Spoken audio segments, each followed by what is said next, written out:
মৰমৰ ছাত্ৰ ছাত্ৰীসকল, আজি মই আলোচনা কৰিবলৈ ওলাইছোঁ আমাৰ ক্লাছ 7ৰ যিটো ছেকেণ্ড চেপ্টাৰ আমি আলোচনা কৰি আছিলোঁ উৰুকা এডভেঞ্চাৰ, সেই চেপ্টাৰটোৰ আমি বাকী অংশখিনি আলোচনা কৰিবলৈ ওলাইছোঁ। তোমালোকে অকণমান মনোযোগেৰে শুনি যাবা। Soon the grand Uruka feast was over. তো আমি আগৰ পাঠত আলোচনা কৰিছিলোঁ যে তেওঁলোকে ভেলাঘৰত কেনেকৈ গোটেইবিলাকে গোট খাইছিল আৰু সিদিনা ৰাতিটোৰ কি তেওঁলোকে কি কাম কৰিব তাৰ এটা তেওঁলোকে প্লেনিং কৰিছিল। গতিকে তাৰ পিছৰ বাকী অংশখিনি চাওঁ আমি। কি লিখিছে? Soon the grand Uruka feast was over.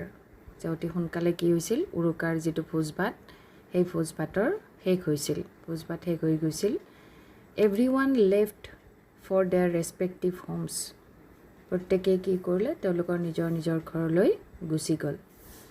The mischievous five stayed behind.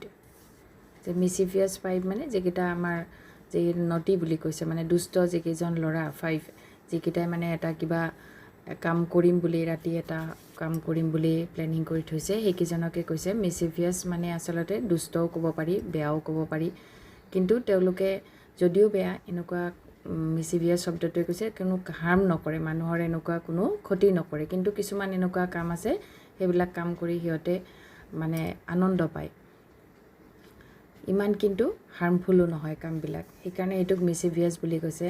The mischievous five stayed behind. এই পাঁচজন দুষ্ট ল'ৰাই কি কৰি আছিল? পিছফালে থিয় হৈ আছিল।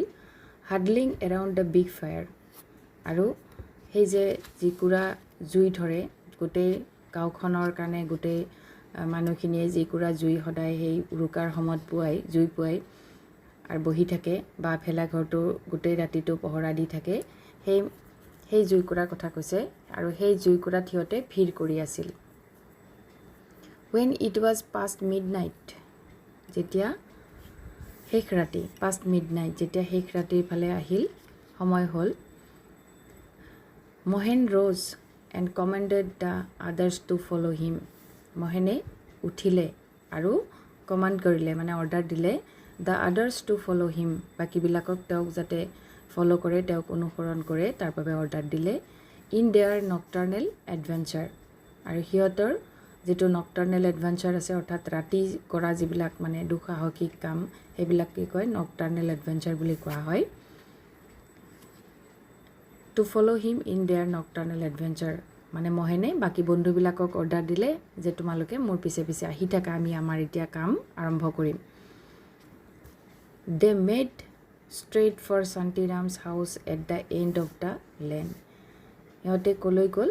যে তেওঁলোকৰ যিটো লেন আছে, সেই মানে যিটো গলি বুলি কওঁ আমি, ৰাস্তা ঘাট বা গলি বুলি কোৱা, সেই গলিটোৰ শেষত শান্তিৰাম বুলি মানুহজনৰ ঘৰ আছে, সেই ঘৰটোলৈ চিধাই সিহঁতে দৌৰ মাৰিলে। Shantiram was a retired army men. Shantiram কোন আছিল?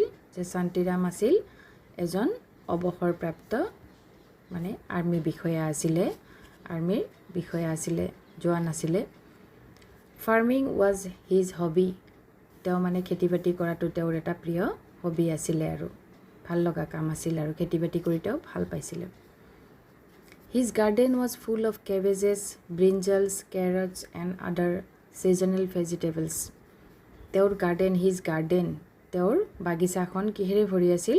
ৱাজ ফুল অফ কেবেজেছ, মানে বন্ধাকবি, ব্ৰিঞ্জলছ, বেঙেনা, কেৰটছ মানে গাজৰ, এণ্ড আদাৰ ছিজনেল ভেজিটেবলছ, আৰু সেই মানে ঋতুটোত, সেই ঋতুত হোৱা, সেই ছিজন মানে হ'লে সেই ঋতুত হোৱা যিবিলাক শাক চব্জি আছে, শাক পাচলি আছে, সেই শাক পাচলিবিলাক তেওঁৰ বাগিচাত ভৰ্তি হৈ আছিল।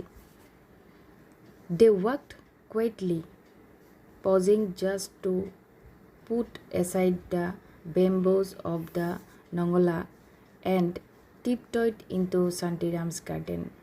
দে ৱাকড কুৱেইটলি, সিহঁতে খুব মানে শব্দ নকৰাকৈ, খুব নীৰৱে, pausing just to put aside the bamboos of the nangla gate. তোমালোকে জানা আমাৰ গাঁৱত দেখিবলৈ পোৱা যায়, নঙলা মানে বাঁহেৰে গেট দিয়ে, বাঁহৰে নঙলা দিয়ে। গতিকে সেই বাঁহকেইডাল কি কৰিছিল? লাহে লাহে আঁতৰাই দিছিল, ছাইড কৰি থৈছিল, ছাইড কৰি থ'লেই কি কৰিব পাৰি? পাৰ হৈ যাব পাৰি। And tiptoed into Shantiram's garden. Tiptoed মানে হৈছে আমি গোটেই ভৰিখন মাটিত পেলাই নিদি অকল ভৰিৰ আঙুলিকেইটাৰে যেতিয়া আমি খোজকাঢ়ি যাওঁ সেইটোক টিপটইড বুলি কোৱা হয়। তোমালোকে মনত ৰাখিবা, তোমালোকৰ কাৰণে এটা নতুন শব্দ, টিপটইড ইনটু শান্তিৰামছ গাৰ্ডেন, যে গোটেই ভৰিখন মাটিত থ'লে হয়তো কিবা শব্দ হ'ব পাৰে, গতিকে ভৰিৰ আঙুলিকেইটাৰে একদম সন্তৰ্পণে, খুব সন্তৰ্পণে খোজকাঢ়ি বাগিচালৈ সোমাই গৈছিল। দেন মহেন ষ্টপড ছাডেনলি, তেতিয়া মহেনে হঠাৎ ৰৈ গ'ল। What will we carry the vegetables in, what will we carry the vegetables in, মহেনে ৰৈ গ'ল যে আমিতো আহিলোঁ, কিন্তু এই যে পাচলিবিলাক ল'ম, কিহত ল'ম, আমিতো কোনো এখন মোনাও নানিলোঁ, কোনো এটা বেগ নানিলোঁ, আমি কেনেকৈ লৈ যাম, কেনেকৈ কেৰি কৰি লৈ যাম। We did not bring a bag, আমি এখন মোনাও লগত লৈ নানিলোঁ। Never mind, we will carry as much as possible in each hand, কৈছে ঠিক আছে কোনো কথা নাই, আমি এইটো চিন্তা কৰিবলগীয়া নাই। উই উইল কেৰি, আমি লৈ যাম, এজ মাছ এজ পচিবল, আমি যিমান সম্ভৱ যিমান দূৰ পাৰোঁ, ইন ইচ হেণ্ড, প্ৰত্যেকৰ হাততে যিমানকেইটা ধৰে আমি সিমানখিনিয়ে লৈ আমি ইয়াৰ পৰা সোনকালে আঁতৰি যাম। দ্য ফ্ৰেণ্ড ৰিপ্লাইড, তাৰ বন্ধুবিলাকে উত্তৰ দিছিল। It was all very silent in the cold January night, এই সময়খিনি জানোৱে আমি মাঘৰ বিহু হয় জানুৱাৰী মাহত হয়, জানুৱাৰী ঠিক মাজ ভাগতে হয়, গতিকে it was very silent in the cold January, ঠাণ্ডাৰ দিনত এনেই মানুহবিলাকে ঠাণ্ডাতে শুই পৰে, সোনকালে শুই পৰে, কিন্তু মাঘৰ বিহুৰ কাৰণে অলপ দেৰিয়ে হয় শুওঁতে। যিয়েই নহওক সেই ঠাণ্ডাৰ ৰাতি চাৰিওফালে নীৰৱতা বিৰাজ কৰিছে আৰু ঠাণ্ডাতে মানুহবিলাক ভিতৰতে শুই পৰিছে, মানুহবিলাক ঠাণ্ডাতে বাহিৰত ওলোৱা নাই আৰু। The nightjar a small species of owl was screeching eerily at regular intervals. Nightjar বুলি এটা আছে আমাৰ ফেঁচাৰ এটা প্ৰজাতি বুলি কৈছে, ফেঁচাৰ এটা প্ৰজাতি, সৰু প্ৰজাতি এটা, যিটো কি কৰিছে অলপ সময়ৰ মূৰে মূৰে খুব কৰ্কশ মাতেৰে কান্দি আছিল, খুব কৰ্কশ মাতেৰে অলপ ভয় লগা ধৰণে খুব ডাঙৰকৈ কান্দি আছিলে। It made the atmosphere all the more haunting, it made the atmosphere, এই যে নাইটজাৰটো যিটো ফেঁচাৰ মানে সৰু প্ৰজাতিটোৰ কথা কৈছে, সেই নাইটজাৰটোৱে আমাৰ পৰিৱেশটো ইমান ভয়ানক কৰি তুলিছিল, মোৰ হাণ্টিং মানে খুব ভয় লগা কৰিছিল, এনেই মানুহ নাই, চব মানুহে শুই পৰিছে, ঠাণ্ডাৰ ৰাতি খুব ঠাণ্ডা তেতিয়া, গতিকে আৰু সেই ফেঁচাৰ মাতটোৱে, কৰ্কশ মাতটোৱে আকৌ আমাৰ বেছি ভয় লগাই তুলিছিল, পৰিৱেশটো খুব ভয়ানক কৰি তুলিছিল। They were all very frightened but put on brave faces, they were all very frightened, সিহঁত গোটেইবিলাকে খুব ভয় খাইছিল, বিৰাট ভয় খাইছিল।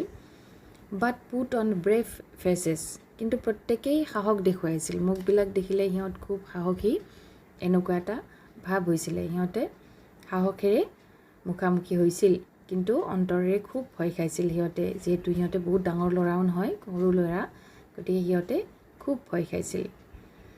গতিকে মৰমৰ ছাত্ৰ ছাত্ৰীসকল, তোমালোকে এনেদৰে পাঠটোৰ ভাঙনি কৰি পঢ়িবলৈ চেষ্টা কৰিবা, বুজিবলৈ চেষ্টা কৰিবা, আৰু যিখিনি নতুন নতুন শব্দ আমি পাই আছোঁ সেই শব্দবিলাক লগতে তাৰ বানানখিনি মুখস্থ কৰিবলৈ চেষ্টা কৰিবা, আৰু শব্দৰ অৰ্থবিলাক তোমালোকে লিখি ৰাখিবা, যিমান দূৰ সম্ভৱ লিখিবা আৰু মুখস্থ কৰিবা, লগতে স্পেলিং। গতিকে এই গোটেইকেইটাৰে তোমালোকৰ অভাৱ, শব্দ জ্ঞানৰ অভাৱ, বানানৰ জ্ঞানৰ অভাৱ, আৰু এইকাৰণে তোমালোকৰ ইংৰাজী ভাষাটো যাতে তোমালোকৰ কাৰণে কঠিন নহয়, তোমালোকে পঢ়িব পাৰা, বুজিব পাৰা, আৰু লগতে ৰিডিং হেবিট মানে যিটো পঢ়াৰ অভ্যাস, সেই পঢ়াৰ অভ্যাসটো সদায় ৰাখিবা। গতিকে আজিলৈ ইমানতে এৰিছোঁ, ইয়াৰ পিছৰ ক্লাছত আমি বাকী পৰ্যায়খিনি, বাকী পাঠখিনি আলোচনা কৰিম। ধন্যবাদ।